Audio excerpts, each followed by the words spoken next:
Hi guys, today I'm going to be showing you how to install and remove the head on this 2009 KTM 300 XCW. I'm Rick with Dirt Gear TV, so stick around.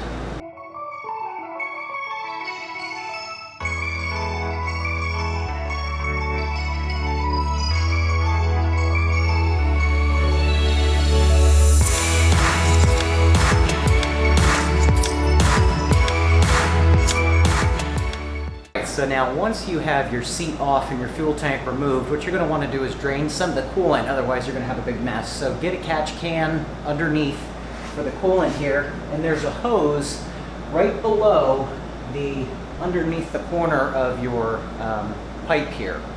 And that's the one I like to loosen up because that's going to let all of that coolant that's sitting in the top of the head there drain down through. So we're going to go ahead and loosen that one. Okay, now what I've done is I've just removed some of the coolant, not all of it. If you want to completely drain your coolant system, you're welcome to do that, and that works just fine, but there's no reason for me to have to replace all of the coolant in this because I'm just taking off the head. What you want to do as well is come up here to this top coolant hose. You're going to loosen this clamp. And you're going to remove the hose from the top of the head here, so it's loose.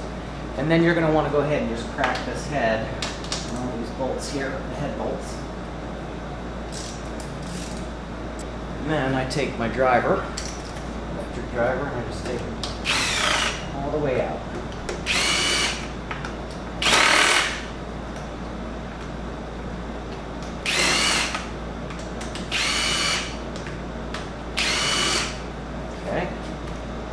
Now we can go ahead and pull the head off here.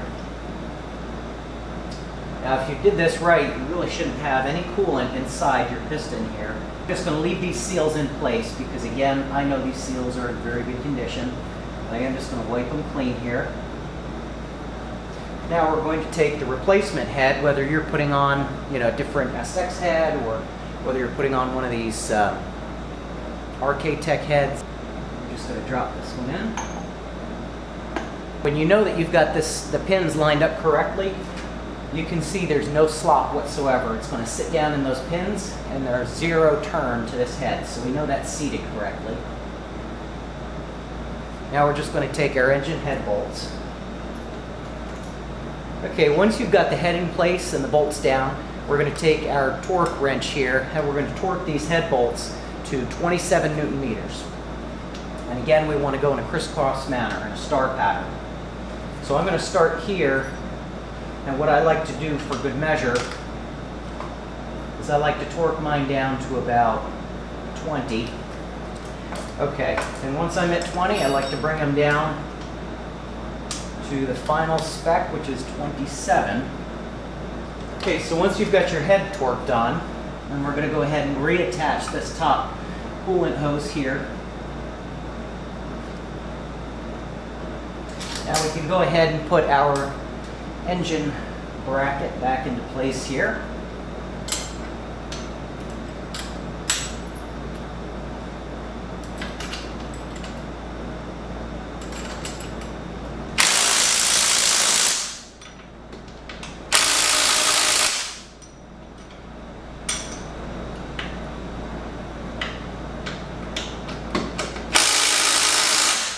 And once you get your head in place, you want to go ahead and drop your spark plug back in. And we want to reattach our spark plug wire.